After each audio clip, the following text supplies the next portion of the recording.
Liz Strepa, and Chief Meteorologist Tyler Jankowski. This is NBC 5 News. Welcome back. You're looking live now over the Champlain Valley Fair in Essex Junction. We're there on the scene, checking in with fairgoers, organizers, other folks, all ready for 10 days of fun. Brian Colleran is out there at the NBC 5 mobile studio, and he has a special guest. He's with the guy who's really responsible for the midway. Hey, Brian. Absolutely, Jack. You cannot have fun at the fair without the rides. And Marty Biniasz is the director of marketing for Strates Shows. You guys have been in the business for decades now of setting up shop like this for 10 days and going from county to county to make sure people have some summer fun. It's an interesting business because we're in a new fair in a new community every 2 to 3 weeks, but there's something very special about this fair, especially in Vermont. There's a great community spirit. All the elements of a traditional fair are here, from agriculture and youth development to a great carnival. So we love being here. I was with Tim Shea on Monday morning to do an interview for our Sunday show, and I looked out at the Midway, and I was kind of surprised that you hadn't arrived yet. For you to put up this type of city of rides, what kind of effort does that take? So we travel with about 150 full-time staff members who are with us. So we were in Buffalo, New York at the Erie County Fair. That closed at 11 o'clock on Sunday. By 10 hours later, most of our trucks were on their way to Vermont. We used to travel by train. We were the last railroad traveling carnival. That tradition ended earlier this year. So we trucked across. We actually took our gear on the ferry across the lake to get here. But unfortunately, we hit some of that nasty weather this week. Yeah. So it was touch and go the last 24 hours, but we're up 100% ready and running.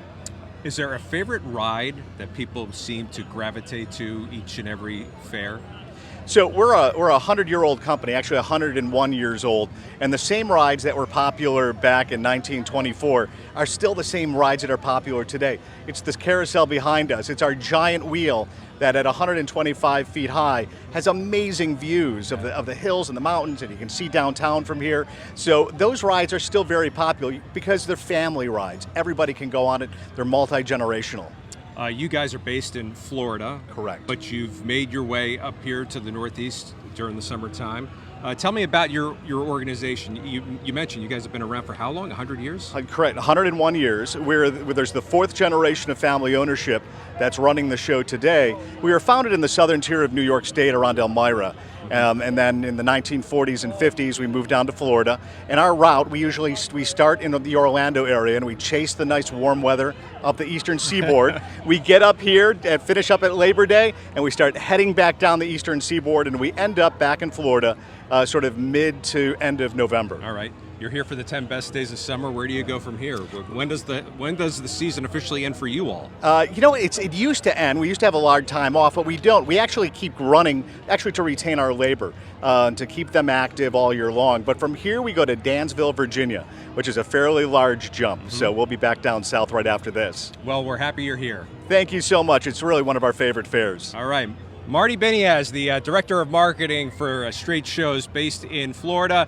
They are responsible for putting on a lot of smiles on a lot of kids' faces and some of us older kids here at the fair for the 10 best days of summer. Let's check in with NBC5's First Warning Chief Meteorologist Tyler Jankowski, who is bound by the end of these 10 days to be on a ride live on television, right?